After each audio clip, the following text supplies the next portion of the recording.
கர்த்தரும் இரட்சகருமாகிய இயேசு கிறிஸ்து நாமத்தினால் உங்கள் எல்லோரையும் அடியேன் அன்போடு கூட வாழ்த்தி வரவேற்கிறேன். இந்த நாளிலும் உபாகமம் 29வது அதிகாரத்தின் 29வது வசனத்தினை நாம் எல்லோரும் இணைந்து வாசிக்க போகிறோம்.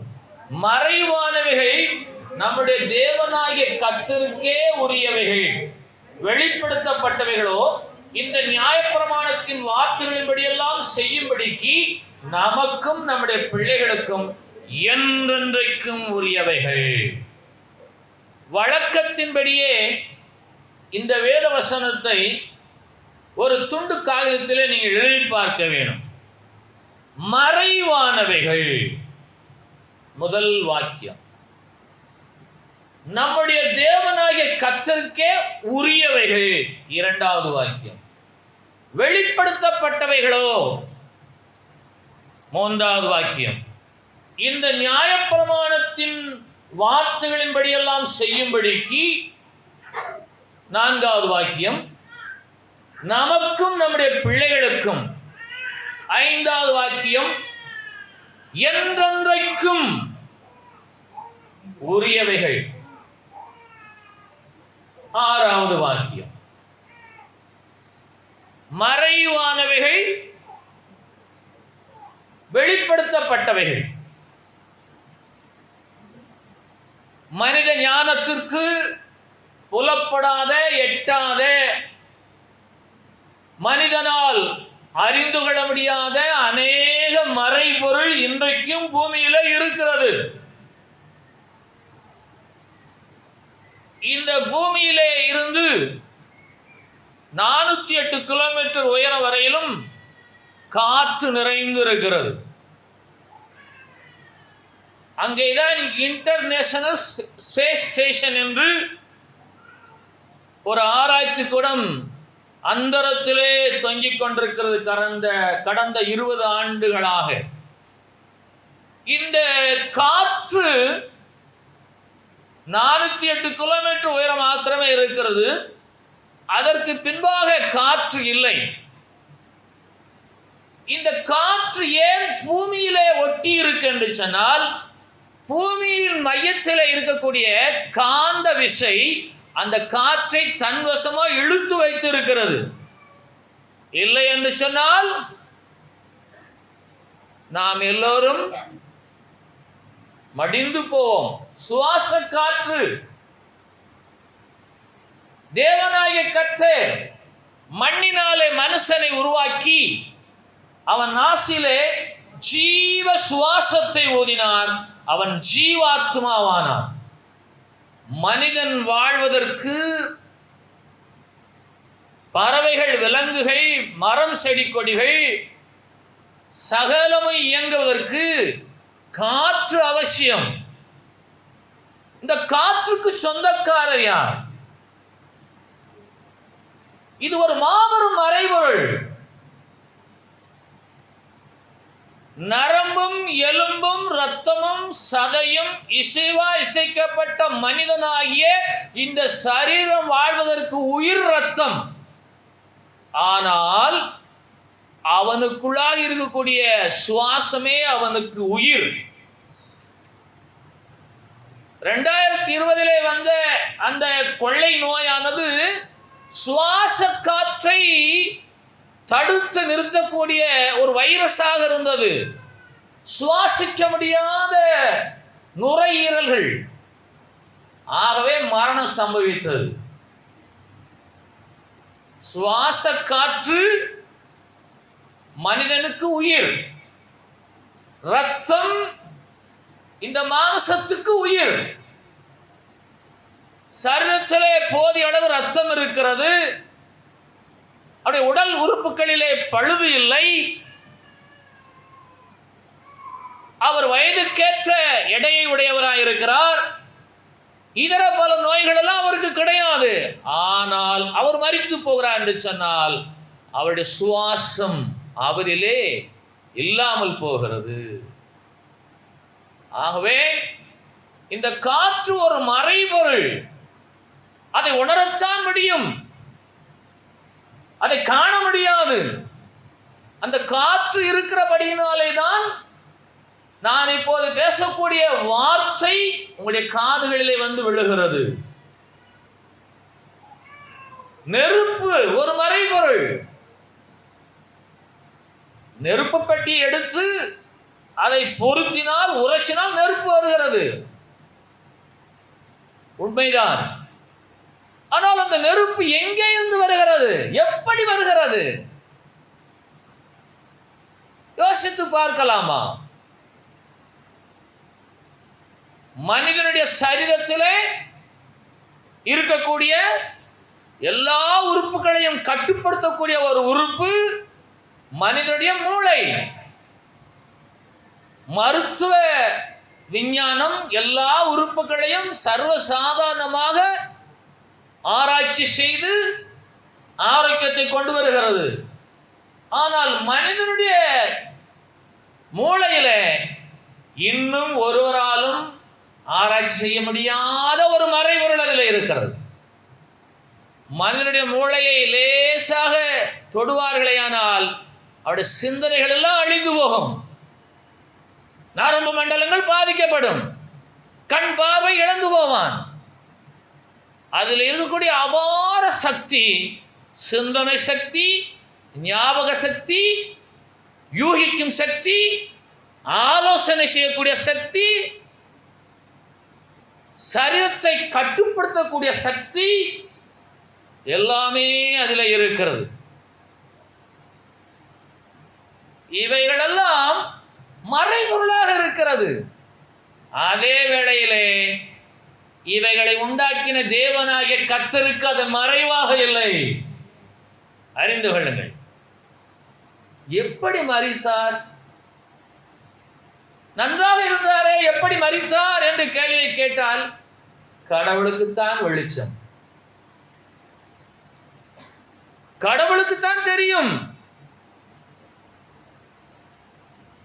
ஆகவே மறைவானவைகள் எல்லாமே தேவனாகிய கர்த்தர் ஒருவருக்கே உரியவைகள். அதே வேளையிலே வெளிப்படுத்தப்பட்டிருக்கிற இந்த நியாய பிரமாணமானதோ மறைவானவைகள் பல இருக்கையிலே தேவனாகிய கர்த்தர் நமக்கு வெளிப்படுத்தி இருப்பது எது என்று சொன்னால் அது இந்த நியாய பிரமாணமே.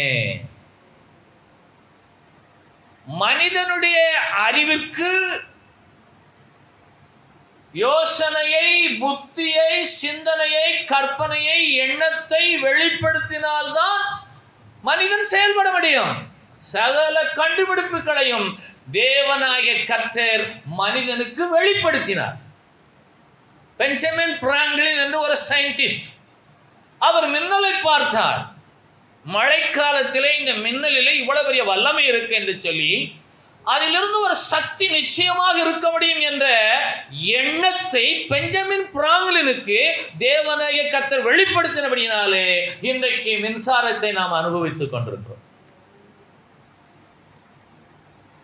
அவர் வெளிப்படுத்தினால்தான் இவன் செயல்படுவான். ஆனாலும் மறைவானவைகள் எல்லாம் கர்த்தருக்கு உரியவைகள். இந்த நியாய பிரமாணத்தின் வார்த்தைகளின்படி எல்லாம் செய்யும்படிக்கு நமக்கும் நம்முடைய பிள்ளைகளுக்கும் என்றென்றைக்கு உரியவைகள் வெளிப்படுத்தப்பட்டவைகளே. பழைய ஏற்பாட்டிலே வெளிப்படுத்தப்பட்ட சம்பவங்களை குறித்து சிருஷ்டிப்பில் இன்னும் மறைபொருள் அநேகம் இருக்கிறது. பூமி வெறுமையா இருந்தது, ஆழத்தின் மேல் இருள் இருந்தது. அது எப்படி இருந்தது? அதை ஒரு சில பிரசங்கிமார்கள் விளக்கி சொல்லுகிறார்கள். ஒரு இருள் இருந்தது, நீர் பிரியக்கடந்து சொன்ன கீழே பாதி பிரிந்தது, மேலே பாதி பிரிந்தது, மேகம் உண்டானது, கடல் உண்டானது, பூமி உண்டானது என்று சொல்லுகிறார்கள். ஆனாலும் அது மறைபொருளை கர்த்தர் இன்னும் சரியாக நமக்கு வெளிப்படுத்தவில்லை. அது தேவையும் இல்லை. வெளிப்படுத்தப்பட்டிருக்கிற நியாயப்பிரமாணத்தை நீ கைக்கொள்வாயானால் அது போதும் என்று தேவனாய் கர்த்தர் முடிவு செய்தபடியினாலே மறைவானவைகள் எல்லாம் எனக்குரியவைகள். நான் வெளிப்படுத்தி இருக்கிற இந்த நியாயப்பிரமாணமோ உனக்கும் உன் பிள்ளைகளுக்கும் என்றென்றைக்கு உரியவைகள். அவைகளின்படியெல்லாம் நீ செய்வாயா?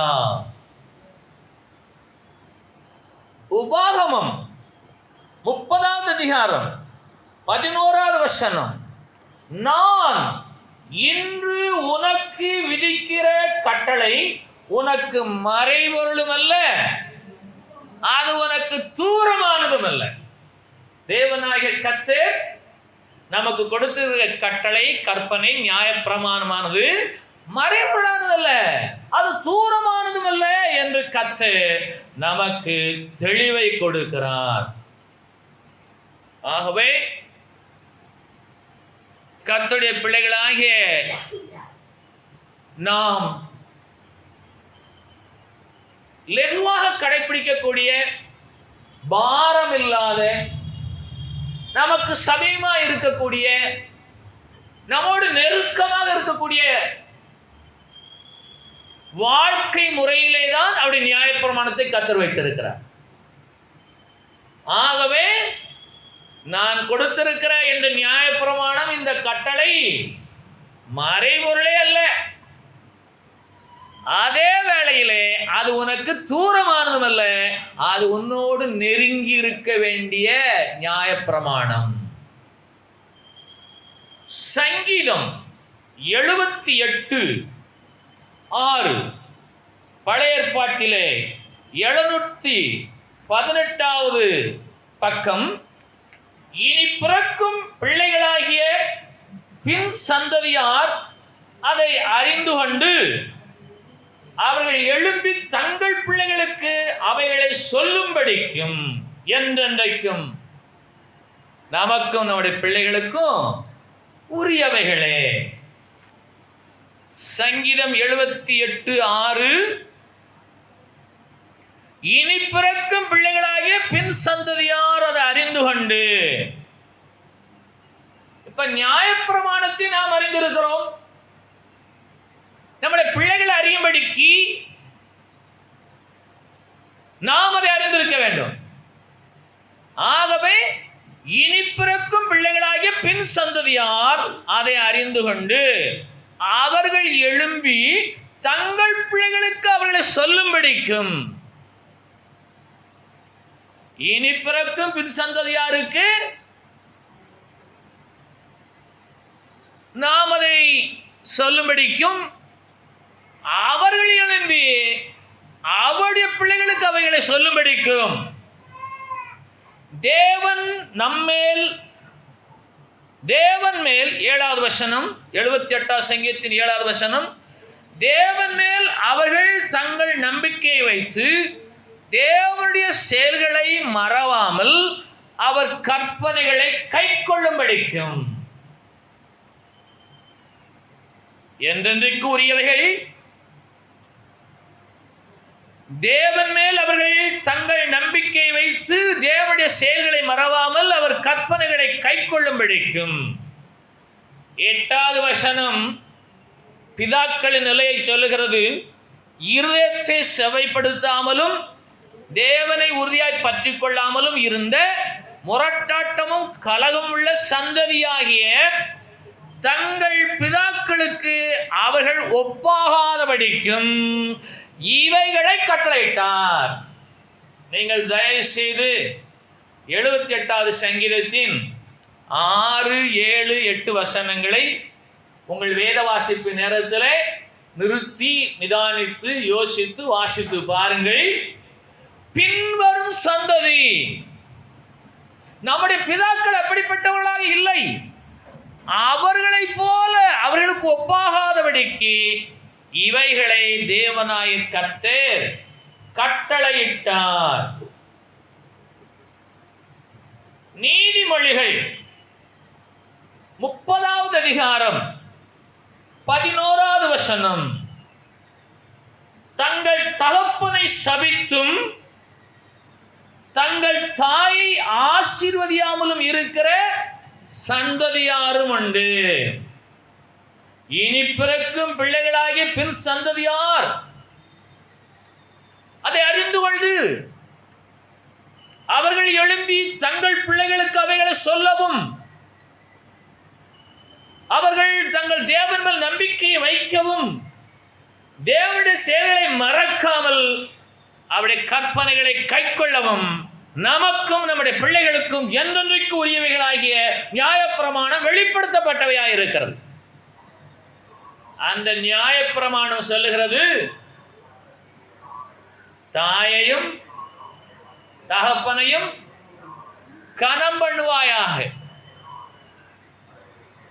நீதிமொழிகள் 30:11 சொல்லுகிறது, தங்கள் தகப்பனை சபிக்கிறவன் தங்கள் தாயை ஆசீர்வதியாதவன் என்று இருக்கிற சந்ததியும் உண்டு.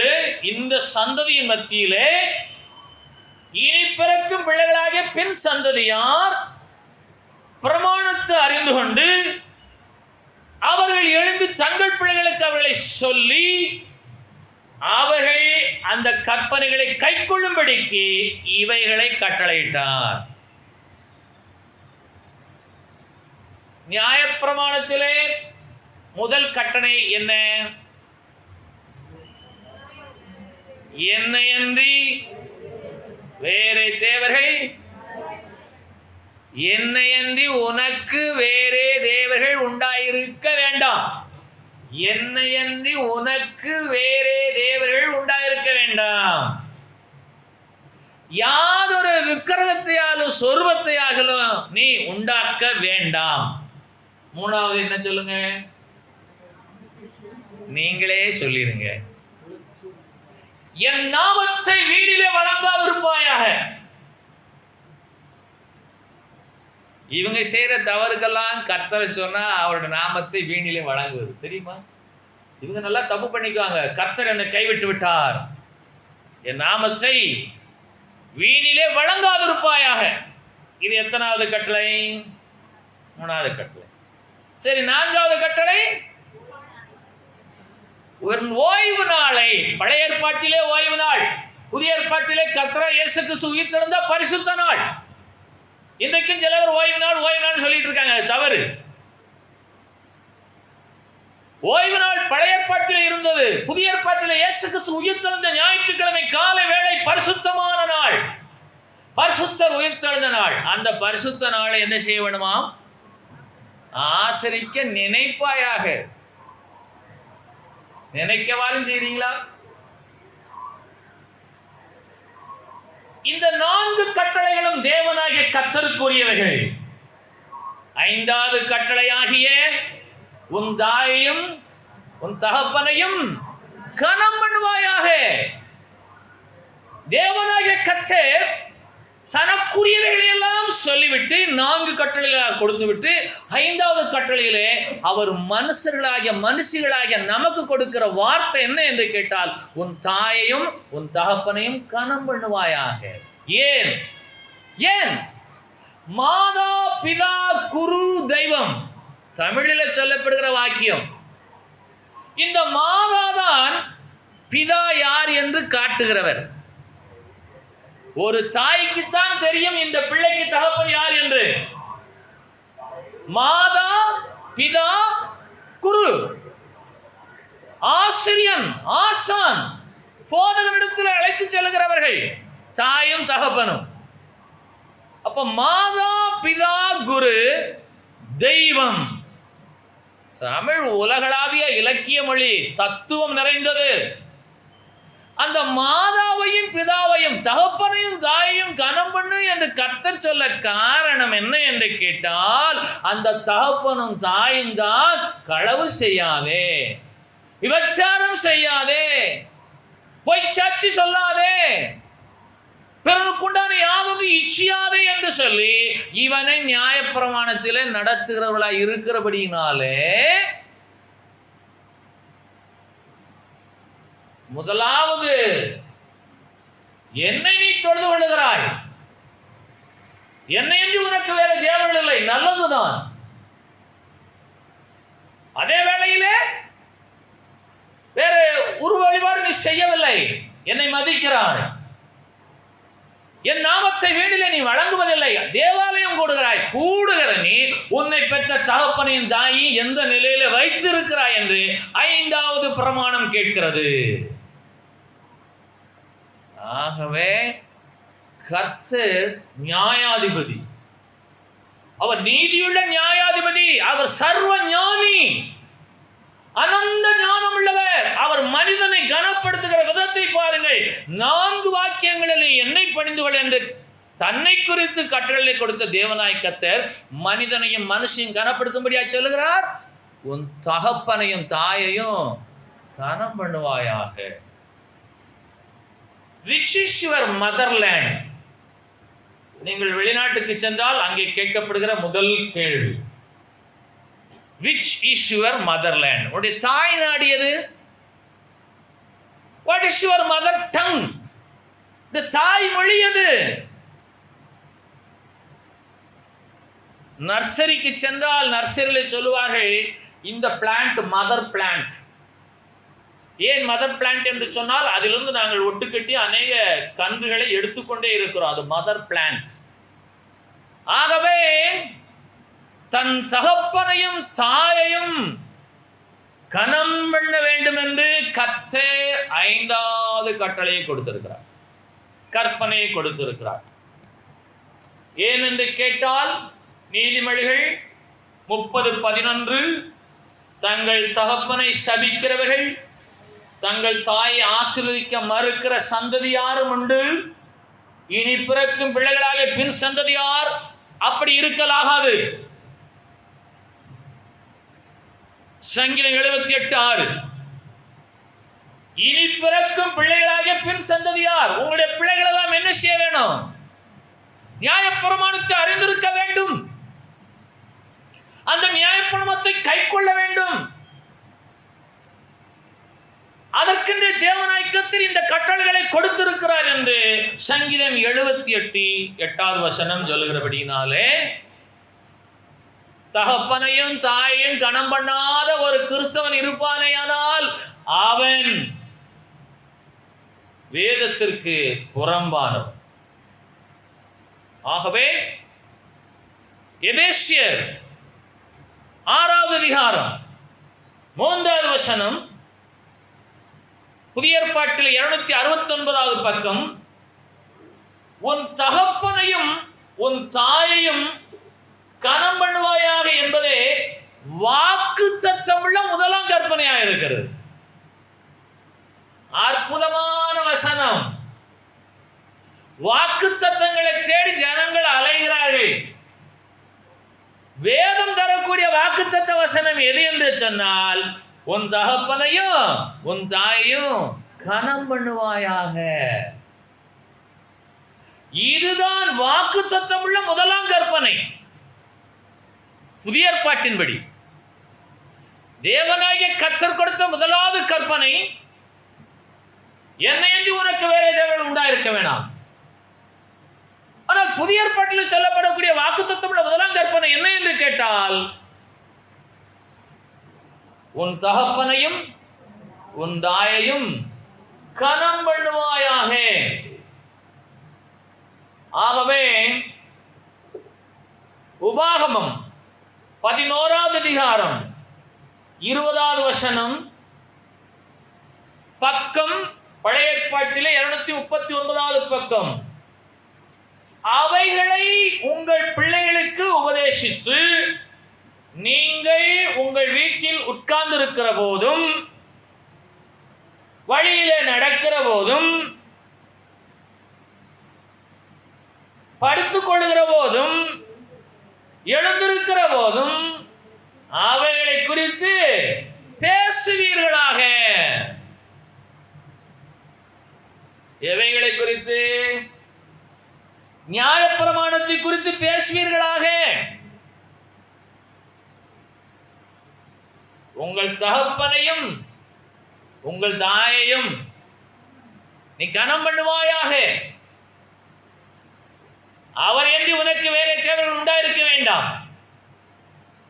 ஆகவே உபாகமம் 11வது அதிகாரத்தின் 20வது வசனத்திலே நம்முடைய அன்றாட வாழ்க்கை முறையை கட்ட சொல்லுகிறார். நீங்கள் வீட்டிலே உட்கார்ந்து இருக்கிறீர்கள்,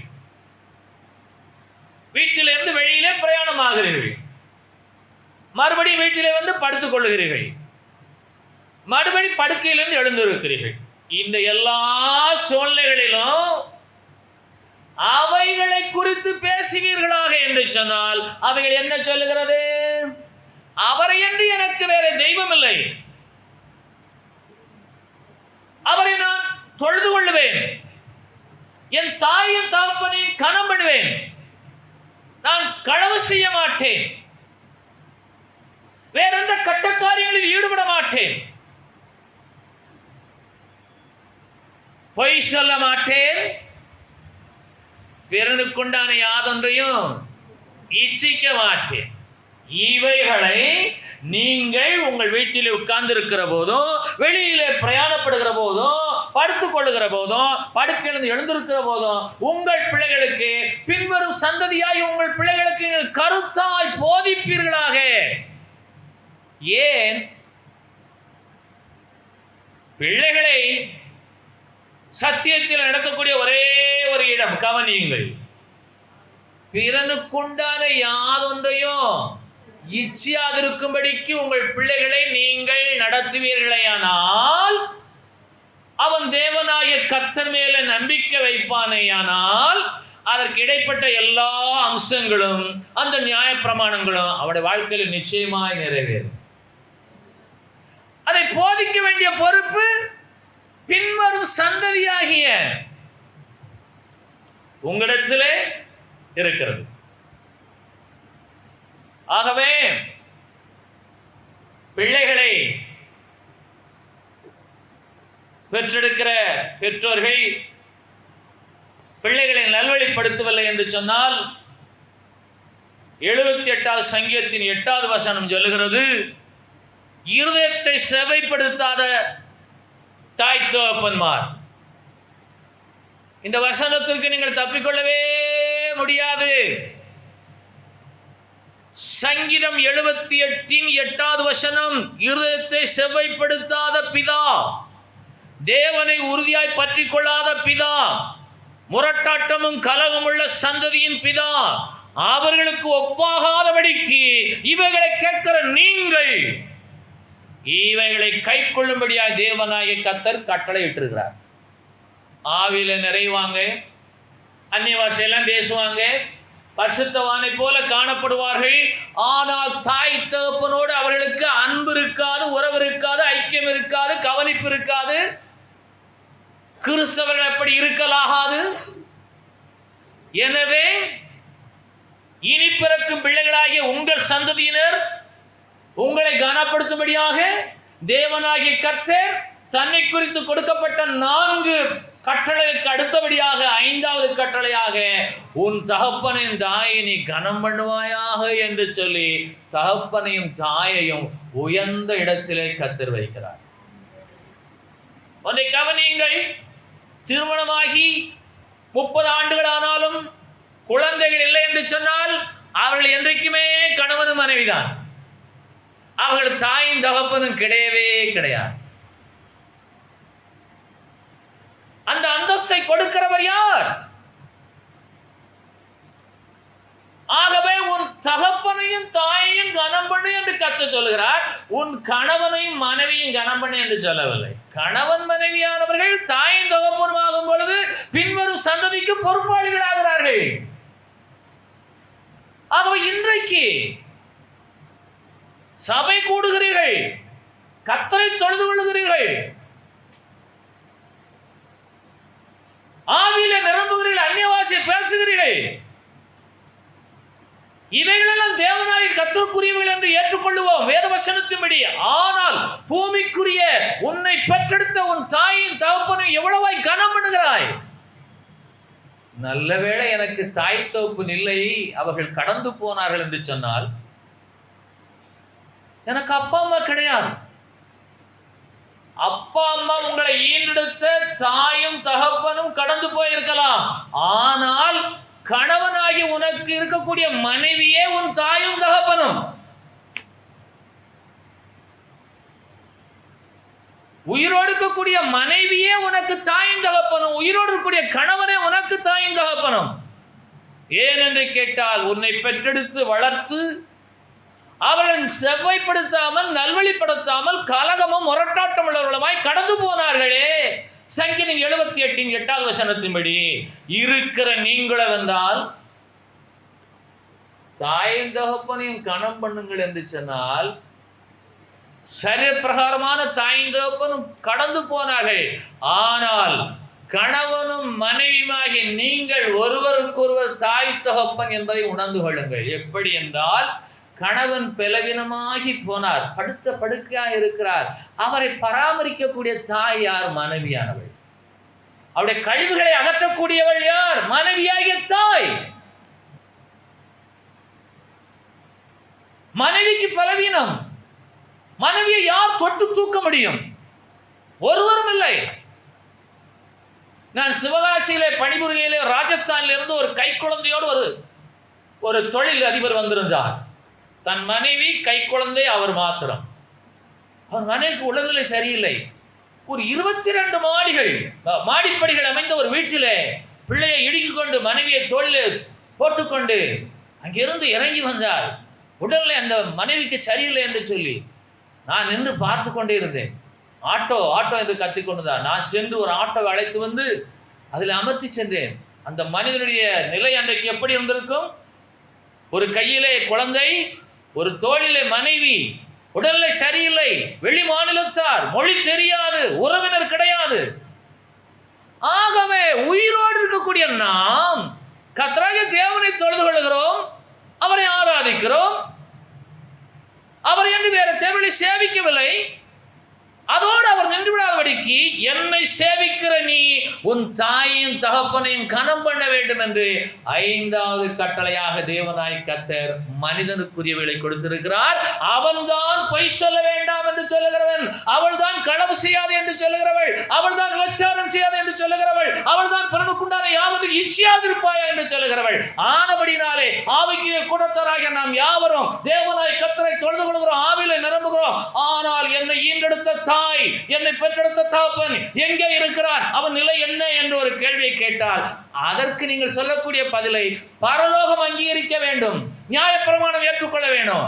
ஆகவே பின்வரும் சந்ததியை தேவனாகிய கர்த்தர் மேல நம்பிக்கை வைக்கும்படியாய் நடத்தி அவனுடைய தாய் தகப்பனாகிய உங்களை கனமனத்தக்கதாக இந்த நியாயப்பிரமாணத்தை தேவனாகிய கர்த்தர் கட்டளையாக நமக்கு கொடுத்திருக்கிறார். அந்த கட்டளை பெற்றுக் கொள்கிற நான் பின்வரும் சந்ததிக்கு நான் போதிக்க வேண்டும், அந்த சந்ததி அவருடைய பிள்ளைகளுக்கு போதிக்க வேண்டும் என்று சொன்னால் அவர்கள் உண்மையான இஸ்ரவேலர்களாயிருப்பார். இன்றைக்கும் இஸ்ரவேல் தேசத்திலே குழந்தைகளுக்கு கொடுக்கக்கூடிய உணவு முறைகள், வாழ்க்கை முறைகள், தத்துவங்கள், வேத அறிவு வயிற்றில் இருக்கும் போதே போதிக்கப்படுகிறது. ஆகவேதான் இஸ்ரேல் வைஸ் பீப்பிளாக இன்றைக்கு இருக்கிறார்கள்.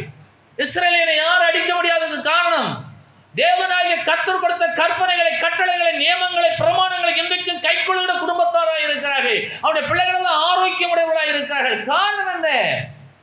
பின்வரும் சந்ததிகளுக்கு அவர்கள் கருத்தாக அதை போதிக்கிறார்கள்.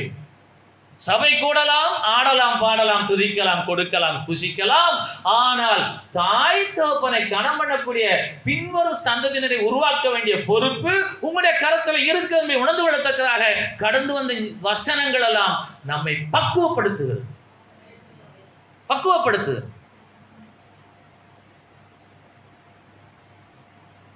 என் பிள்ளை என்னை கவனிப்பதே கிடையாது, என் மகள் என்னோடு பேசுவதே கிடையாது, என் மகன் என்னோடு பேசுவதே கிடையாது. எத்தனை குடும்பங்களில் சொல்லுகிறார்கள், நீங்கள் சென்று முழங்கால் படியிடுங்கள், என் தேவனாய கர்த்தாவே, அவனை உருவாக்கினவர், உண்டாக்கினவர், சிருஷ்டித்தவர், வேறு விரித்தவர் நீர் அல்லவா, அவனுக்கு என்னை பற்றும் அறிவை நீர் உணர்த்தும். தாயாகி என்னையும் தகப்பனாகி என் கணவரையும் அவன் நேசிக்கும்படியான ஆவியை அருளி செய்யும். செபியுங்கள். பெற்றோர்கள் பிள்ளைகளால் கைவிடப்பட காரணம் 10 வாக்கியங்கள் இருக்கிறது. பெற்றோர்கள் பிள்ளைகளால் கைவிடப்பட காரணம் 10 வாக்கியங்கள். அதில் முதலாவது வாக்கியம், பெற்றோர்கள் தங்கள் பிள்ளைகளை சரியான நிலையிலே கொண்டு வராதபடியினாலே. படிக்க வைக்க வேணும், ஒழுக்கத்தை போதிக்கணும், ஆரோக்கியத்தை சொல்ல வேணும், சகவாசத்தை உருவாக்க வேணும். இவைகளை செய்யாதபடியினாலே, பெற்றோர்கள் தங்கள் பிள்ளைகளை சரியான நிலையிலே கொண்டு வராதபடியினால், இரண்டாவதாக பிள்ளைகள் தங்களுடைய பிள்ளைகளை பராமரிக்கிறபடினாலே. பிள்ளைகள் என்ன செய்கிறார்கள்? தங்களுடைய பிள்ளைகளை பராமரிக்கிறார்கள். அந்த 10 வாக்கியங்களிலே இந்த 2 முக்கியமான. ஆக பிள்ளைகளை பெற்றெடுக்கிறவர்கள் தங்கள் பிள்ளைகளிலே கவனம் செலுத்துகிறபடினாலே தங்களை பெற்ற தாயின் தகப்பனை கவனிக்க முடியாமல் போகிறது. தாயையும் தகப்பனையும் கனப்படுவது எதிலே என்று சொன்னால், அவர்கள் மரண பரியந்தம் அவர்கள் நிமித்தமாய் வரக்கூடிய சகல உபாதைகளையும் ஏற்றுக்கொண்டு அவர்களை பராமரிப்பதிலே இருக்கிறது. கவனிக்கலாமா? இவைகளை பேசுகிற நான் இவைகளை சரியாக செய்தபடினாலே நான் மிகவும் பணிவோடு உங்களுக்கு சொல்லுகிறேன், தாயின் தகப்பனையும் கணம் பண்ணாத ஒரு கிறிஸ்தவன் இருப்பானே ஆனால் அவன் நியாயப்பிரமாணத்தை கை கொள்ளாத கிறிஸ்தவன். ஏன்? அந்த தாய் தான் தகப்பனை சொல்லுகிறவள், அந்த தாய் தான் கடவுளை சொல்லுகிறவள், அந்த தாய் தான் அவனுக்கு ஒழுக்கத்தை போதிக்கிறவள். அந்த தாய் இருந்தால் தான் தகப்பனுக்கே மதிப்பு. ஒரு ஆண் துணை இல்லாமல் ஒரு பெண் வாழ முடியும், ஆனால் ஒரு பெண் துணை இல்லாமல் இந்த பூமியிலே ஒரு ஆண் வாழ முடியாது என்பதை உணர்ந்த தேவனாய் கர்த்தர் ஆதாமுக்கு ஏற்ற துணையாக ஒரு பெண்ணை கொடுத்தார், ஒரு ஆணை கொடுக்கவில்லை. ஆகவே கல்யாணம் ஆகாதவர்கள் எல்லாம் ஆண் துணை இருந்தால் பெண் துணை இருந்தால் ஜெபியுங்கள், கர்த்தாவே நான் தனிமையா இருப்பது நல்லதில்லை என்று சொல்லி இருக்கிறேன், நான் இன்னும் எவ்வளவு காலத்திற்கு தனிமையா இருப்பது, எனக்கு ஒரு ஏற்ற துணையை நீர் உண்டாக்கி விட்டீரா இல்லையா? கணவன் மனைவி ஃப்ரெண்டா இருக்கணும். நல்லா கவனிங்க. சில நேரத்தில் சண்டை வரும், பிரச்சனை வரும், கோபமா அதட்டி சொன்னாதான் அது புரியும். ஆனா ஃப்ரெண்ட்லியா என்ன செய்யணும்? பேசணும், அன்பு செலுத்தணும்யா. கணவன் மனைவி 2 பேரும் எப்படி வாழ்ந்தால் சந்தோஷமா இருக்கும் அப்படி அவங்க வாழ்றதுக்கு அவளுக்கு உரிமை உண்டு. அதுக்காக நடு ரோட்டில் போய் இந்த கட்டி பிடிச்சிட்டு போறது, இந்த பைக்ல தோல்ல கைய போடுறது, இந்த குரங்கு சட்டையெல்லாம் பண்ணக்கூடாது. அசிங்கமான கலாச்சாரம். கணவன் மனைவி அன்பா இருக்க வேண்டிய இடத்துல அன்பா இல்லாமல் நடு ரோட்டில் வந்துட்டு அன்பா இருப்பதை போல நடிப்பதை வேதம் ஏற்றுக்கொள்ளும். கணவன் மேலே மனைவிக்கு அன்பு இருந்து மனைவி மேலே கணவனுக்கு அன்பு இருந்தால் பலவீனமா இருக்கையிலே நீ ஓய்வெடு, நான் எல்லா வேலைகளும் செய்வேன் அப்படி சொல்லிட்டாலே அவங்களுக்கு ஒரு பலன் வந்துடும். தெரியுமா? என்ன தூங்கி தூங்கி விழுந்து வேலை செஞ்சுட்டு இருக்க, நான் கஷ்டப்படலையா? இப்படி சொன்னா அங்க கோபம் வரும். மனைவி பார்த்தாலே தெரியும் ரொம்ப சோர்வா இருக்காங்க, ஏம்மா கொஞ்ச நேரம் ஓய்வெடு, நான் எல்லா வேலைகளையும் செய்கிறேன் என்று சொன்னாலே இல்லை இல்லை நீங்க ஒன்றும் கவலைப்படாங்க நான் தெம்பாதான் இருக்குன்னு சொன்னாலே அவங்களுக்கு தெம்பு வந்துடும். இங்கே அது இருக்கிறதா? ஆகினால மேலே நாட்டிலே வயோதிகள் ஆன பிறகு கூட கணவனும் மனைவியாக வாக்கிங் போவார்கள். அதனால இங்கிலாந்துல இருந்து ஒரு ஃபேமிலி வந்திருந்தாங்க. அவங்களெல்லாம் எங்களை பார்த்து கேட்டாங்க, new married, are you love your wife, are you love your husband? கல்யாணம் ஆயிடுச்சு என்னையா கேள்வி வைக்கீங்க? நீங்க சொல்ற லவ் கிடையாது எங்க லவ். இது உண்மையிலேயே உன் மனைவியை நீ சிநேகிக்கிறாயா, நேசிக்கிறாயா? கல்யாணம் ஆச்சு, 3 வருஷமா பிள்ளை இல்லை. வேறொரு பாஸ்டருக்கு அவங்க சத்தம் போட்டாங்க, ஏன் 2 பேரும் இப்படி இருக்கீங்க? What kind of difficult in between you? உனக்கும் உன் கணவனுக்கு இடையில் என்ன கஷ்டம் என்று கேட்டார்கள். அதனால மேல்நாட்டு கலாச்சாரம் சில நேரங்களிலே அற்புதமான கலாச்சாரம். இங்கே கல்யாணம் ஆன புதிலே நெருங்கி இருப்பார்கள், கல்யாணம் 5 வருஷத்துல பிரிந்து இருப்பார்கள், வயோதினான பிறகு அது எங்கிட்ட கிடக்க கலரு அப்படிமா. அங்க அப்படி கிடையவே கிடையாது. அது எங்கேயோ போயிருக்குமாங்க, ஆடு மாடு ஆக்கிடுவாங்க. நல்லா கவனிங்க. தேவனாகிய கர்த்தர் சிருஷ்டித்த சிருஷ்டிப்பிலே ஆதாமாகிய கணவனுக்கு ஏவாளாகிய மனைவியை கொடுத்து அவர்களை தாயும் தகப்பனுமாக்கி அவருக்கு கீழ்ப்படியும்படியாக சொல்ல ஆள் இல்லை. மோசேயின் காலத்துல பிரமாணம் வருகிறது. நடந்தது என்ன? முதல் குடும்பத்திலே கொலை. அந்த கொலையும் என்றால் அவன் அடித்தால் சாவான் என்று அவனுக்கு தெரியாது. அவனை அடித்த உடனே அவன் சரீரத்திலிருந்து ரத்தம் வருகிறது. இது ஏதோ வருகிறது, இது என்ன என்று அவன் பார்க்கிறான். ஆகவே முதல் கொலை நடந்தது திட்டமிட்ட கொலை அல்ல, அது ஆக்சிடென்டல் இன்ஸ்டன்ட். இன்றைக்கும் சட்டத்திலே அட்டெம்ப்ட் மர்டர் என்று சொன்னா மன்னிப்பே கிடையாது. ஆனா எதிர்பாராத விதமாக அடித்தேன் செத்து போனார் என்று சொன்னா அதுக்கு ஒரு மன்னிப்பு கொஞ்சம் வச்சிருக்கிறாங்க. கவனிப்பா, புரியலாமா? அப்போ முதல் குடும்பத்திலே கணவன் மனைவியும் பிள்ளைகளை கனப்படுத்தலை. கணவன் மனைவியும் பிள்ளைகளை என்ன செய்யவில்லை, கண்டுகொள்ளவே இல்லை. அவர்கள் இருவரும் தேவனாகிய கர்த்தரை தொழுது கொள்வது நிமித்தமாக சண்டை போட்டுக் கொண்டார்கள். இன்றைக்கும் திருச்சபையானது தேவனாகிய கர்த்தரை தொழுது கொள்வதில் கலகம் பண்ணி கொண்டிருக்கிறது, சண்டை போட்டுக் கொண்டிருக்கிறது. ஒரு சபைக்கு ஒரு சபை பிரிவினை வரை காரணம் என்ன? நாங்கள் ஆவியிலே நிரம்புகிறவர்கள், நாங்கள் 7 வானம் போகிறவர்கள். ஏழுங்க, கர்த்தர் வெளிப்படுத்துகிற வெளிப்பாடு என்ன என்று கேட்டால், வாக்குத்தத்தமான ஒரு கற்பனை என்ன என்று கேட்டால், உன் தகப்பனையும் உன் தாயையும் கனம் பண்ணுவாயாக. அல்லேலூயா. ஆகவே சங்கீதம் 109:28,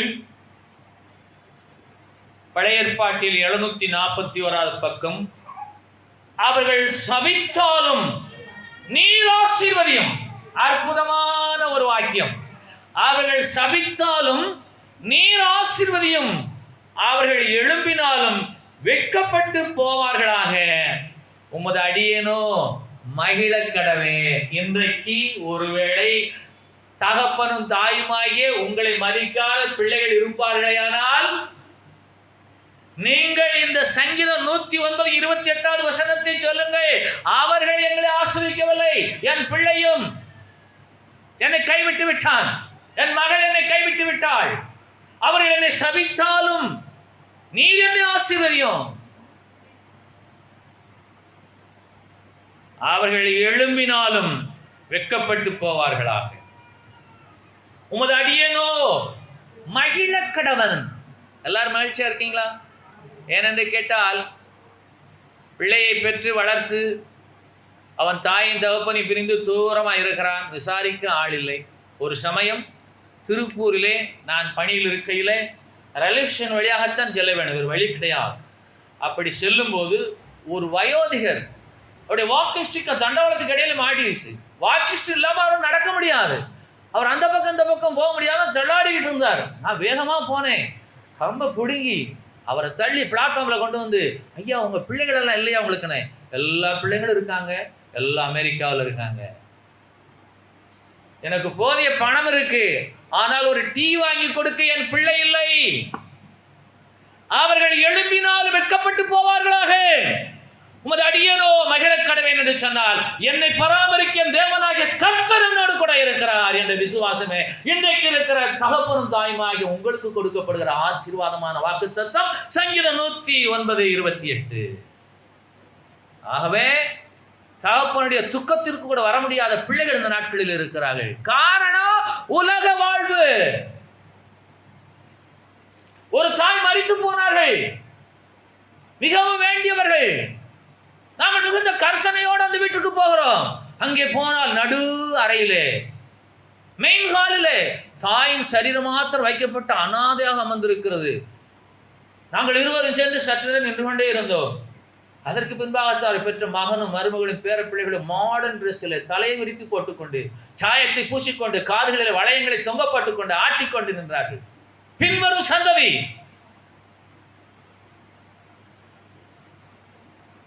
நியாயப்பிரமாணத்தை கை கொள்ளும்படியாக உங்கள் பிள்ளைகளுக்கு நீங்கள் போதியுங்கள். உங்கள் பிள்ளைகளை பார்த்து நீங்கள் சொல்லுங்கள், பிறனுக்குண்டான யாதொன்று இச்சையாதிருப்பாயாக, உன் தேவனாகிய கர்த்தரை பணிந்துகள், அவர் உன்னை உயர்த்துவார். ஆகவே என் பிள்ளைகள் எல்லாம் எங்க இருக்க வேணுமோ அங்க வைக்க கர்த்தர் போதுமானவர். இச்சையாதிருப்பாயாக. ஆகவே ஏசாயா 45:10, பழைய ஏற்பாட்டில் 852 பக்கம், தகப்பனை நோக்கி ஏன் ஜெனிப்பித்தாய் என்றும் தாயை நோக்கி ஏன் பெற்றாய் என்றும் சொல்லுகிறவனுக்கு ஐயோ. எல்லாம் சொல்லுங்க பாப்பா, ஐயோன்னு சொல்லுங்க. சொல்ல மாட்டீங்களா? பைபிள் சொல்லுது, சொல்லுங்க. ஐயோ! என்ன ஒருத்தரும் சொல்ல மாட்டேங்கிறீங்க? பாருங்க, என்ன எதுக்கு பெத்தன்னு கேட்டீங்கன்னா உங்களுக்கு ஐயோ. பைபிள் சொல்லுது. தகப்பனை பார்த்து ஏன் ஜனிப்பித்தா என்றும் தாயை பார்த்து ஏன் பெற்றா என்றும் சொல்லுகிறவனுக்கு ஐயோ, அவனுடைய நிலைமை ரொம்ப மோசமாயிடுச்சுன்னு அர்த்தம். பைபிள் என்னவெல்லாம் கத்து எழுதி வச்சு காத்தீங்களா? அதனால தாய் தப்பன் இல்லாதவங்க இந்த நாள்ல ஆசிரிக்கப்பட்டவங்க தான்.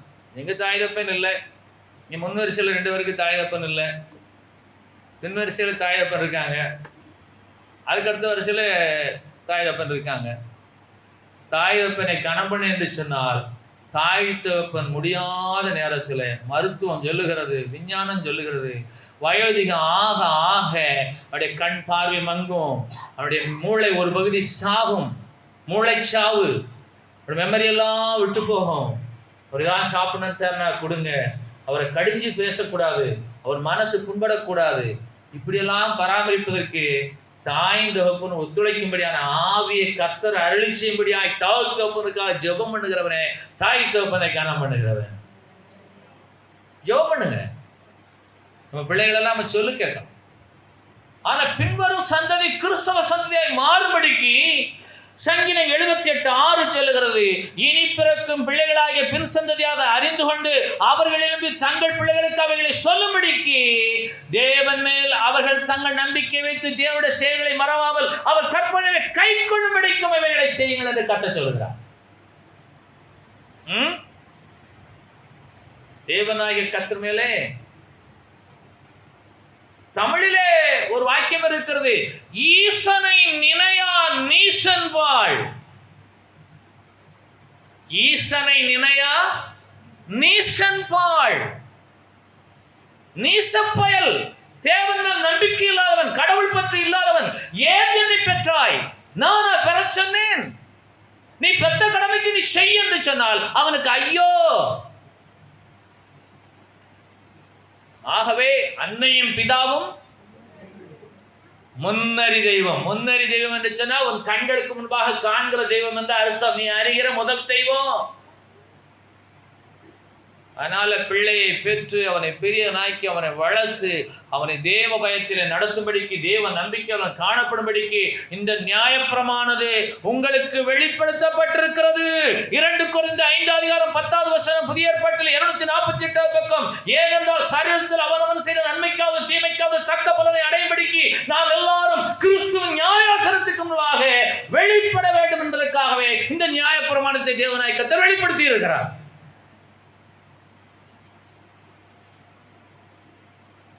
2 கொரிந்தியர் 5:10 சரீரத்தில் அவனவன் செய்த நன்மைக்காவது தீமைக்காவது தக்க பலனை அடையும்படிக்கு நாம் எல்லாரும் கிறிஸ்துவின் நியாயாசனத்துக்கு முன்பாக வெளிப்பட வேண்டும் என்பதற்காகவே தேவனாகிய கர்த்தர் இந்த வசனங்களை இன்றைக்கு நமக்கு வெளிப்படுத்திக் கொண்டிருக்கிறார்.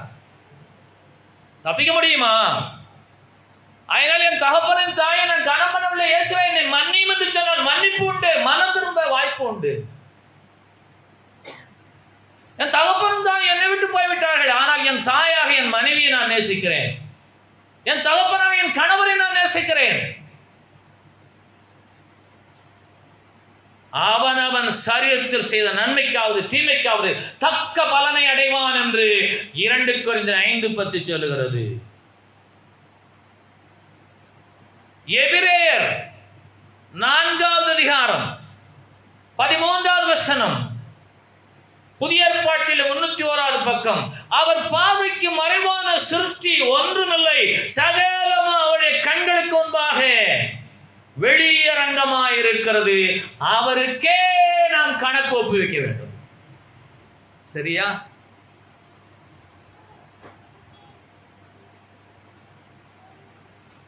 அவருடைய பார்வைக்கு மறைவான சிருஷ்டி ஒன்றுமில்லை.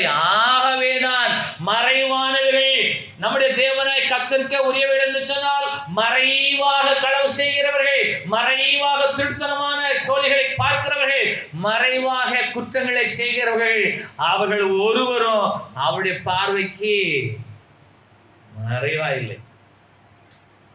பார்வைக்கு மறைவான சிருஷ்டி என்று ஒன்றுமே இல்லை. ஆனால் தேவனாய கர்த்தர் வெளிப்படுத்துவாரே ஆனால் மறைபொருள் வெளியாகும். ஆகவே கர்த்தருடைய பிள்ளைகளாகிய நீங்களும் நானும் இந்த நாளில் இருந்து சகல காரியங்களையும் சரி செய்து கொள்ளும்படியாய் அவருடைய பார்வைக்கு மறைவான சிருஷ்டி அல்ல, நான் என் காரியங்களை எல்லாம் சரி செய்கிறேன், சகலம் வெளியரங்கமாய் இருக்கிறது, நான் அவருக்கு கணக்கு ஒப்புவிக்க ஆயத்தமாய் இருக்கிறேன் என்று சொல்லுகிற தேவ ஜனமாய் நாம் மாறுபடிக்கு கணக்கு ஒப்புவிக்கலாமா? இந்த கணக்கு என்ற வார்த்தை வேதாகமத்தில் சொல்லப்பட்டிருப்பது ஒரு மகிழ்ச்சி. கணக்கு ரொம்ப கஷ்டமான சப்ஜெக்டே கணக்கு தானே. அந்த கணக்கைத்தான் ஒப்பிக்க சொல்றார் கர்த்தர். உங்க கணக்கெல்லாம் சரியா இருக்கா? கர்த்தரை தொழுது கொள்வதிலே கணக்கு, அவரை சேவிப்பதிலே கணக்கு, தாய் தகப்பனை கணமிடுவதிலே கணக்கு, களவு செய்யாதிருப்பதிலே கணக்கு, பொய் சொல்லாதிருப்பதிலே கணக்கு, மனைவி நேசிப்பதிலே கணக்கு, பிறனுக்குண்டான யாதொன்று இச்சியாதிருப்பதிலே கணக்கு ஒப்புவிக்க வேண்டும். அதைத்தான் எபிரேயர் 4:13 சொல்லுகிறது. ஆகவே நம்முடைய கணக்குகளை சரி செய்வோம். இந்த வருஷத்தின் 12வது மாதத்தின் 15வது நாள். காலங்கள் வேகமாக பிரயாணமாகிக் கொண்டிருக்கிறது.